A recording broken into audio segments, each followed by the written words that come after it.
আমরা যারা নিজেদের শিকড় ছেড়ে খানিকটা হলেও দূরে থাকি তারা বুঝতে পারি আসলে শিকড়ের টান কী। যখন ছোট ছিলাম তখন ভাবতাম কতদিনে বড় হব, কতদিনে নিজেদের জীবনযাত্রার মান আরও উন্নত করব। কিন্তু এখন যখন সত্যি সত্যিই বড় হয়ে গেছি বুঝতে পারি সেই সমস্ত দিন কতটা মাধুর্য মাখা ছিল।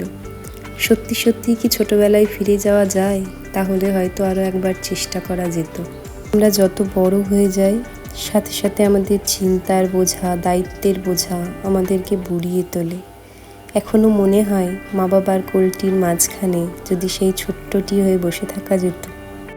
জানো তো, আমার মাঠপাড়ার বাড়িতে প্রচুর সংখ্যক বই ছিল। আমার একটা সময় ছিল শুধু বই কেনার নেশা। কিছু বই এই বাড়িতে নিয়ে এসেছি, কিন্তু কিছু বই এখনও ওখানে রয়ে গেছে। আগের দিন বাবা বাড়ি এসেছে বলে বিকেলবেলাটা একটুখানি গিয়েছিলাম। গিয়ে বাড়ির চারপাশের দৃশ্য দেখে সত্যিই মনটা কেমন ভারী হয়ে গেল। 5 বছর হলো আমি বাড়ি ছেড়েছি, তারও বছর চারেক আগে দাদা। বাবা মা বাড়ি আঁকড়ে ছিল, কিন্তু আমার বিয়ের পর দাদা মাকে নিয়ে কলকাতায় চলে গেছে। বাবাকে আটকাতে পারেনি, বাবাকে নিয়ে গেছে বটে, কিন্তু মাঝে মাঝেই চলে আসে।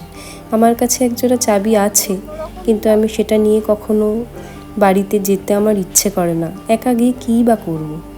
একটা সময় ছিল যখন বাড়িতে সারাদিন ছেলে মেয়ে গম গম করতো, আমার কাছে আসতো তারা পড়তে। কত সময় শুধু আড্ডার আসর বসতো।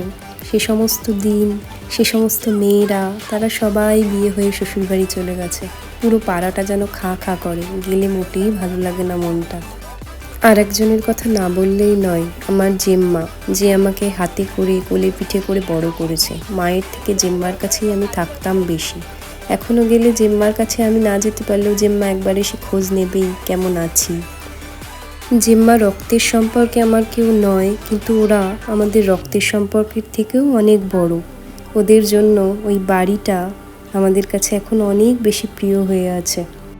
যে জায়গাটা তোমাদের দেখালাম ওটা জেম্মাদের। ওখানেই আমরা খেলাধুলা করেছি, কত ভুঁইকদম ফুটতো, কত রকমের ফলের গাছ ছিল। সেসব দিন মনের ভিতরে এখনও জেগে আছে। এই 5-7 মিনিটের জন্যই গেছিলাম, তারপরে মনটা ভারাক্রান্ত করে অনেকগুলো স্মৃতি বুকে নিয়ে বাড়ি ফিরে এলাম। তখন প্রায় সন্ধে।